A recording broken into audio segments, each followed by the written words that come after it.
मंच या सामाजिक संघटनेच्या वतीने डॉक्टर बाबासाहेब आंबेडकर यांच्या 135व्या जयंतीचं आयोजित करण्यात आलेलं आहे. आपल्या शहरामध्ये नव्यानेच या संघटनेची स्थापना करण्यात आलेली आहे.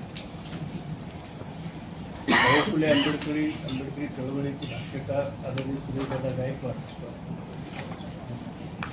यांच्या संकल्पनेमधून या सामाजिक संघटनेची स्थापना करण्यात आलेली आहे आणि सामाजिक उपक्रम या बॅनरखाली यापुढे त्याचं आयोजन करण्यात येईल.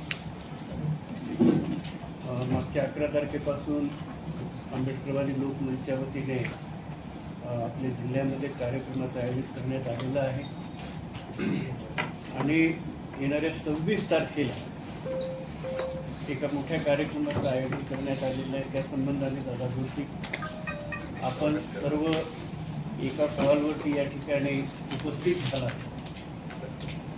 आणि असलेले सर्व सन्मान्य पत्रकार बंधूंनो, इलेक्ट्रॉनिक मीडियाचे सर्व प्रतिनिधी, सुरुवातीला मी आपल्या सर्वांचं मनपूर्वक हार्दिक स्वागत करतो. माझ्यासोबत या पत्रकार परिषदेला आंबेडकरवादी लोकमंचाचे मुख्य महासचिव प्राध्यापक देवीदास मनोहरे, दुसरे महासचिव PS गवळे, तिसरे महासचिव JD कवडे, महासचिव नंदकुमार बनसोडे उपस्थित आहेत. आपल्या सर्वांना विदितच आहे की हे वर्ष क्रांतीवीर ज्योतिराव फुल्यांच्या जयंतीचं द्विशताब्दी वर्ष आहे आणि सबंध देश क्रांतीवीर ज्योतिबा फुल्यांच्या द्विशताब्दी वर्षाच्या हा महोत्सव जो आहे तो साजरा करण्यासाठी तयारीला लागलेला आहे. आंबेडकरवादी लोकमंचच्या वतीने क्रांतीवीर ज्योतिबा फुल्यांचं द्विशताब्दी वर्ष आणि डॉक्टर बाबासाहेब आंबेडकरांचं 135वं जयंतीचं वर्ष आम्ही साजरा करीत आहोत. वेगवेगळे उपक्रम 11 ते 14 या तारखेमध्ये आम्ही घेतले. महापुरुषांना मानवंदना दिली. या वर्षामध्ये वेगवेगळे जे उपक्रम घेण्यात येत आहेत त्याची सुरुवात आम्ही 26 एप्रिल 2026 पासून करीत आहोत. प्रबोधन महासभेचं आयोजन या निमित्ताने आयोजित केलं गेलं आहे. या प्रबोधन महासभेस राष्ट्रीय पातळीवरचे पत्रकार माननीय अशोक वानखेडे,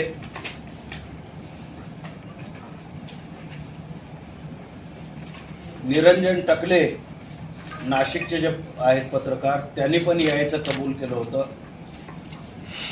पण काहीतरी त्यांच्या वैयक्तिक अडचणीमुळे त्यांनी नंतर कळवलं की बाबा मला येणं शक्य नाही.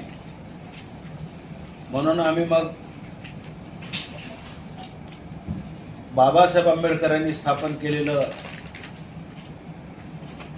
Law college, Ambedkar law college Siddharth Vihar Wadala चे माजी प्राचार्य ॲडव्होकेट धनराज जयमंगल यांना आमंत्रित केलेलं आहे आणि मुंबई मराठी पत्रकार संघाचे सदस्य तथा ज्येष्ठ पत्रकार आणि नामांतरवादी लढ्यातील आमचे सहकारी मित्र दिवाकर शेजवळ या प्रबोधन महासभेसाठी प्रमुख वक्ते म्हणून उपस्थित आहेत. यांच्यासोबतच नांदेड जिल्ह्याचे सन्मान्य लोक प्रतिनिधी खासदार प्राध्यापक रवींद्रजी चव्हाण आणि माजी खासदार कंधार लोहा विधानसभेचे आमदार आणि उद्या विस्तार झाला तर राज्याच्या मंत्रिमंडळातील हे भावी मंत्री म्हणून ज्यांच्याकडे बघितलं जातं ते माननीय प्रतापरावजी पाटील चिखलीकर हे विशेष आमंत्रित म्हणून आहेत. त्यांचे स्वागत त्या ठिकाणी करण्यात येणार आहे. ही जी प्रबोधन महासभा या सभेचं आम्ही टायटल दिलेलं आहे त्याला कारण असं आहे की आजची जी एकंदर देशातील राज्यातील सामाजिक राजकीय परिस्थिती ही गढूळ झालेली आहे आणि परस्पर विरोधी अशी झालेली आहे.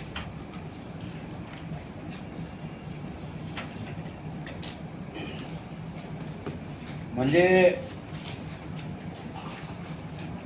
धर्मनिरपेक्ष कोणाला म्हणायचं?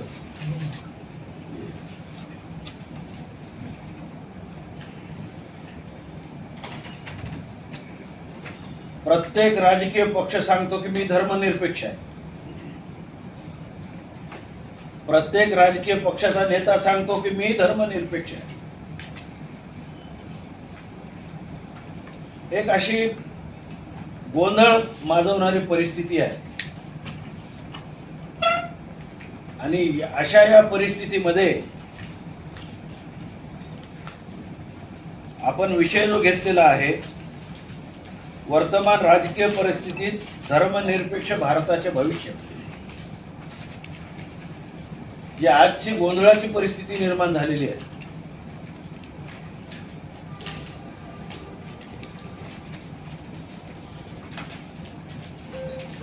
तर या वर्तमान राजकीय परिस्थितीमध्ये धर्मनिरपेक्ष भारताचं भवितव्य काय आहे याच्यावरचं सैद्धांतिक वैचारिक असं प्रबोधन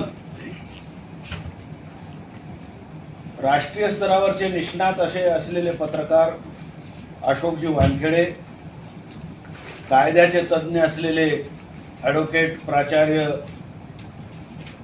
जयमंगल धनराज आणि दिवाकरजी शेजवळ करतील आणि लोकांच्या समोर एक स्पष्ट भूमिका जाईल. ती स्पष्ट भूमिका जावी आणि त्या दृष्टिकोनातून या पुढच्या काळामध्ये प्रबोधन व्हावं अशा भूमिकेतून ही आम्ही महासभा शंकरराव चव्हाण सभागृह येथे लावलेली आहे. आणि खूप वर्षानंतर आम्ही स्वतः आपल्या समोर काहीतरी बोलावं या उद्देशाने आपल्या सगळ्यांना निमंत्रित केलेलं आहे.